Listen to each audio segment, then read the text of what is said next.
Avengers! Assemble. Just do it.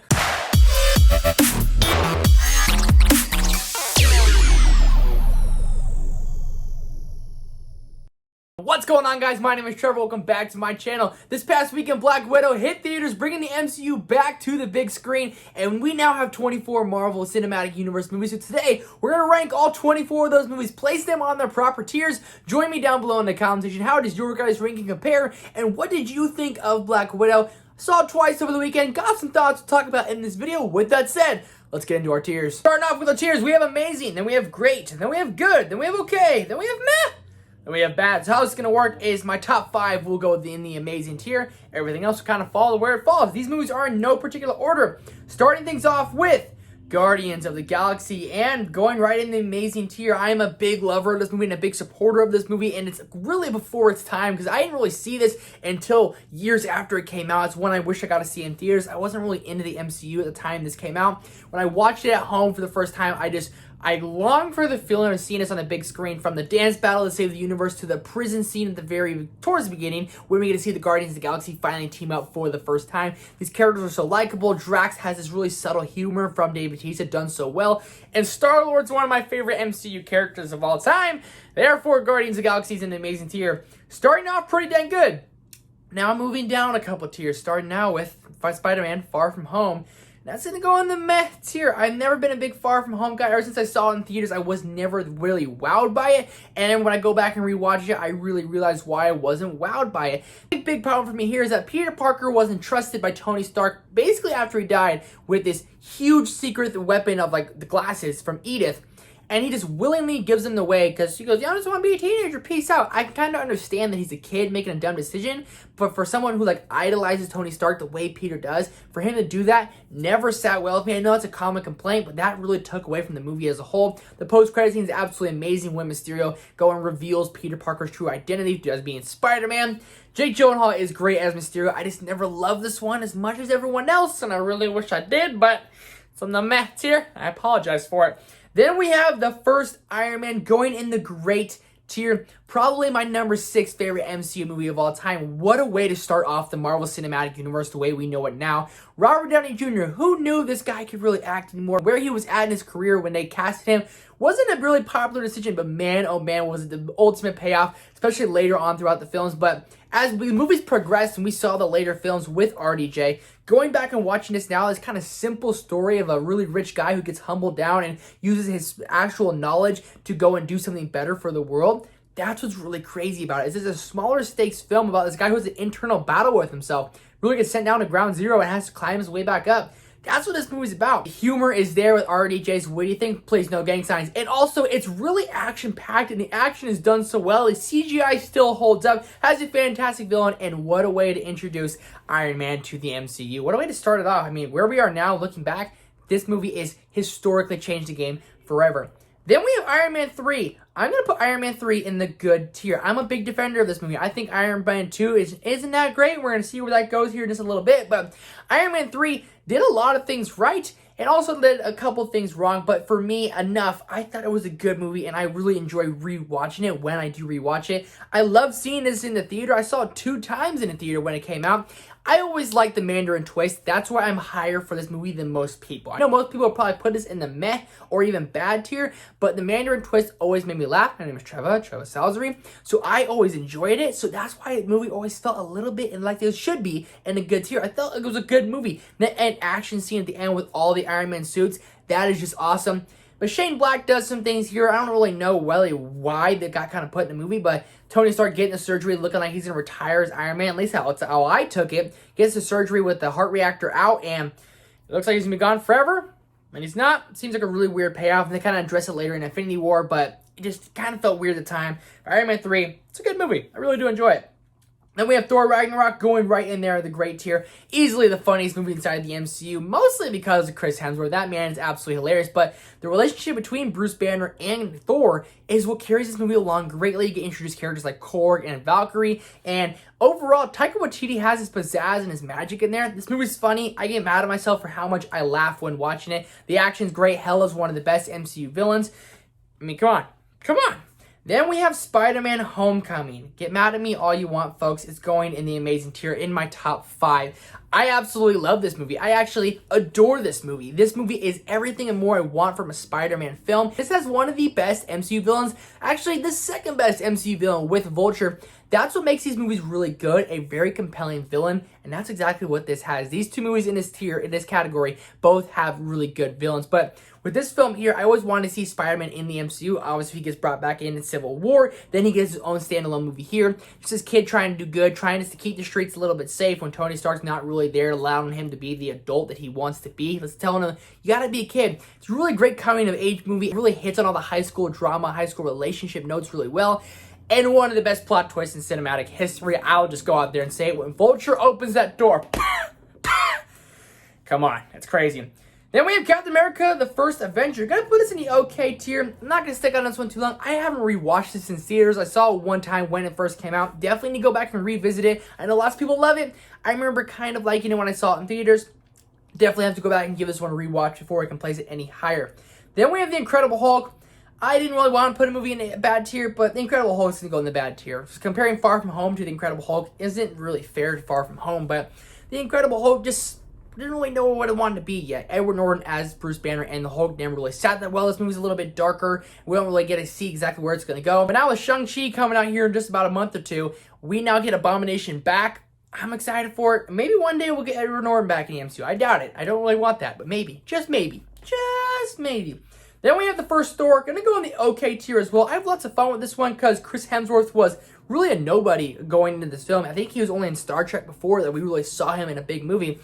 And he gets thrown in this, and it is a little bit cheesy, a little bit quirky, but just seeing this God of Thunder come down to Earth, trying to really kind of fit into the real world, falls in love with Jane Foster, and overall it works. It has great characters. I love the world of Asgard. It's done so beautifully. It's shot so beautifully, and the character of Thor is someone you can really get behind. Then we have Thor: The Dark World, arguably the worst movie inside the MCU, going in the bad tier, right there with Incredible Hulk. Pairing this and The Incredible Hulk, I think this is better than The Incredible Hulk by a mile, but still with this film, you have a very lackluster villain with a dark elf, and also throughout the entire film, you're just really not engaged with it like the way you want to be. I know lots of people compare it to being Lord of the Rings in space, and I think that would be awesome, but that is not this.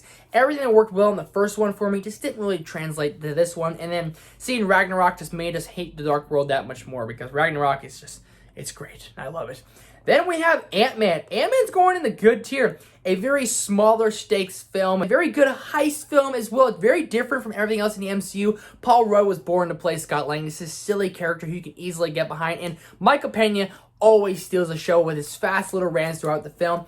A very small stakes film. But again, it's one you can just go and toss on and have a lot of fun watching it. Michael Douglas, never thought we'd see him in the MCU. Look what we got. Him as Hank Pym. Come on, baby. Then we have Doctor Strange. Gonna toss this in a good tier as well. I really haven't seen this one since it really first came out on Blu-ray. I gotta go back and rewatch it, but Dormammu, I come to bargain. Then we have Black Panther. I'm gonna put Black Panther in the great tier. Easily the best score in any MCU movie, in my opinion. Seeing our character King T'Challa have to go and really take over the role of King after his father's passing in Civil War is something that works so well with this film. It is like a Return of the King type of moment. He has to go and step up to the mantle and go and control Wakanda and do what he needs to do, what's best for it. And you can't talk about Black Panther without the absolute killer villain of Killmonger, Michael B. Jordan, one of his best roles he does. You get awesome action, you get some okay CGI sometimes, you get a really good score, you get acts of heroism and betrayal, and overall, a very awesome, and really honestly, it's a great movie. It really, really is. Then we have Guardians of the Galaxy Volume 2. I'm going to put Guardians Volume 2 in the great tier as well. It's either you love this movie or you hate this movie. I'm on the verge of I love this movie. I think it's funny. I think it really does work. I think at times it is a little bit trying to be too quirky and a little bit too funny, but I think the character Ego is actually a good villain, and I know lots of people disagree with that, so hit the dislike button if you're still watching, but this movie works well on levels for me because I love Baby Groot. I love the fun aspect of it. I know it's very all over the place, but honestly, Yondu gets his time to shine in this movie, and Mary Poppins, y'all. He may be your father, boy, but he ain't your daddy. Just lines like that makes me love this movie that much more. Holding it near and dear to my heart.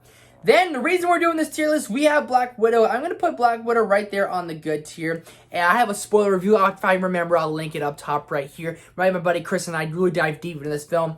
It works really well as a family movie, and Yelena and Red Guardian steal the show. Like everyone says, It suffers from extremely lackluster villain in Taskmaster and Dreykov. Not really Taskmaster's fault because he's marketed to be the big villain of the film, and it's just, that's not the case with it, and that's kind of unfortunate. They did something different with the character of Taskmaster. It has a big reveal with the character. You gotta kind of watch it to know what I'm talking about. The big reveal didn't really hit me. I think the action, when it's done, is done well. It is lacking a little bit of action, but the family aspect really works well. Seeing Natasha Romanoff on screen one more time just makes me feel really good, and I'm so excited to see Yelena and Red Guardian in future movies to come, or shows, because my goodness, it's gonna be crazy. Then we have Avengers Age of Ultron. I think one of the most underrated movies, one of the most hated on movies inside the entire MCU. Going in the good tier as well. Starts off with a bang. It is a little bit confusing. Even when I go back and rewatch it now, I'm always kind of like, this movie is just a little bit confusing at times. I still have so much fun when watching it. The opening action scene is one you just don't want to miss. Introducing characters like Scarlet Witch and Quicksilver is amazing. And getting to see a little bit more about Hawkeye. Who is he? Where is he from? We get a little bit more dive deep into his life. Something I always appreciated. I love Age of Ultron. I don't care what anyone says. I freaking love it. We have Ant-Man and the Wasp. I'm going to put Ant-Man and the Wasp in the meh tier. Not a big Ant-Man and the Wasp buy. It is a smaller stakes film, and I think the big problem for it is because I watched this after Infinity War, so I was expecting another really great movie, and we got just a meh movie in my opinion. A very lackluster villain in the character of Ghost, who's really marketed to be the big character, the big villain. I think this is cute. It has its funny moments. Michael Pena is really good. It's always good to see Scott Lang, and Evangeline Lilly as the Wasp really works. I just never really related to this one as much as I wanted, and honestly, I haven't rewatched it since theaters. Therefore, it's in the meh tier. Speaking of meh, I hate to do this. I'm putting Captain Marvel in meh. I know a lot of people love this movie. My girlfriend is one of the people who do love this movie. Ever since I saw it in theaters, I remember just being extremely bored, and nothing from this movie showed me that Captain Marvel would be able to take on Thanos in Endgame. Never really showed me anything like that. I only rewatched this once since theaters. Nick Fury is definitely the standout, a young Nick Fury, but certain things would be in the prequel. It kind of just takes away from things that happened in earlier pre-MCU films and actually take place later than this film does. Prequels work, but they also don't work. Ben Mendelsohn as Talos is actually probably the big standout of this film, but seeing young Nick Fury and the Flurkin gets his eye scratched out, last time I trusted someone, I lost an eye. Really takes away from that emotional kind of gut-punching scene. Captain Marvel is just, it's meh, man. It's just meh. Then we have Civil War going up there in the amazing tier, my top 5. Civil War is probably my number 3 favorite MCU movie. I absolutely love this one. It's one of the ones I rewatched the most. Best marketing for a Marvel or any movie ever. Pick a side. Are you Team Tony or are you Team Cap? That's what we went in as. I was always Team Tony, but now I don't know who to decide. I'm Team Tony or Team Cap. I'm Team because I just can't decide. I'm right there in the middle. Just ultimate stakes. Get introduced characters like Tom Holland as Spider-Man. Also, the epic battle at the airport is something that will honestly never be done again. The stakes are at all-time high. Zemo is really just playing the orchestra. One of the best villains inside the MCU. Playing the orchestra, watch them all tear each other apart. My goodness, I get chills just thinking about it. Sorry, Tony, but he was my friend. So was I. Come on, hits you right in the feels, man. Then, Avengers! Assemble. Avengers Endgame, going in the amazing tier. My number 2 favorite MCU movie. I absolutely love this one with my whole heart. One of the best theater experiences of my life. Everything about this movie screams epic. It is a little bit longer. It is a little bit slower at times, but when you get to the last 35 minutes, I promise people it is all worth it. This is the most epic movie probably ever in that last 30 minutes. And trust me, look up the word epic in dictionaries. A great big picture of this poster. That's exactly what it is. Morgan Stark, I love you 3000. Thanos versus Tony, Cap, and Thor. What more could you want? You get Fat Thor in there who's really funny, and you get the Cap. Cap, can you hear me? Cap and Sam on your left. Come on, baby. Never gotten more chills. I never screamed so loud. I almost started crying. Everything about this movie is absolutely perfect. I freaking love it. I'm getting passionate about it. Going from an all-time high pretty much to the lowest of lows. Iron Man 2 is going in bad. And let me tell you, I had not rewatched this one in about 4 years, and I do not plan to. Iron Man 2 is arguably the worst MCU film. Then, my number 1 favorite MCU movie, Avengers Infinity War, going right in the amazing tier. I watched this movie 30 plus times. I was sick one weekend. I watched it 6 times. 3 times on Saturday, 3 times on Sunday. Back to back to back to back to back to back to back. That's how much I love it. Everything I love about Endgame, I almost love that much more with this film. It is non-stop action. From the opening scene, we get to see who Thanos is. He kicks the crap out of Hulk. He chokes out Loki. They kill Heimdall. The Asgardians are at an all-time low. And the slowest part about this film is Gamora and Thanos just talking, kind of hashing out, and it's emotional. That's the slowest part about the film. And it's only 3 minutes. You go from the Asgardian ship getting destroyed to a battle of New York to then the Guardians of the Galaxy in space. space, to Thor going to get a new hammer, to then the Battle of Wakanda, to the Battle of Titan. Are you freaking kidding me? To the snap at the very end, Mr. Stark. I don't want to go. I don't want to go. Everything about this movie just works. It is arguably my favorite movie of all time. I freaking love it so goddamn much. Honestly, keeping up with that high, I'm going to put both these right here. The first Avengers in the great tier. Also, Captain America the Winter Soldier in the great tier. The first Avengers is my number 6. This and the Homecoming are always kind of flip-flopping. But the first Avengers is the first movie I ever saw 3 times in the big screen in the theater. And I loved it. And it's actually, fun fact, the first MCU movie that I saw was Avengers. I loved it so much. It's one I hold near and dear to my heart. I love showing people just, this is like what started the MCU for me. Getting all these characters on a big screen together is what started it for me. I get chills. A great villain of Loki. The great Battle of New York. That's my secret, Captain.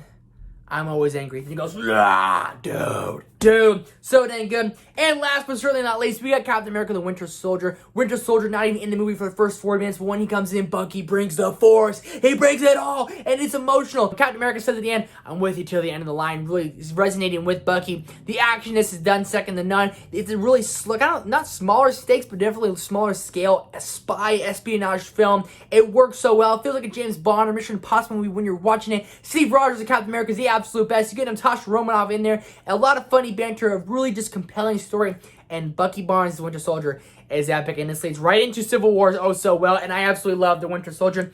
That's gonna do it for my MCU ranking this go around. I know we're getting lots more MCU movies this year, and I cannot freaking wait for it. Join me down below in the comment section. What movie is your absolute favorite inside the Marvel Cinematic Universe? Go ahead and leave out 24. 1 through 24. Let me know what your guys' ranking compares. Thank you guys so much for watching. Hit that thumbs up button for me. Hit that subscribe button for me if you made it to the end of the video. Comment down below, hashtag Infinity War for life. Thank you guys so much for watching. I'll see you in the next one.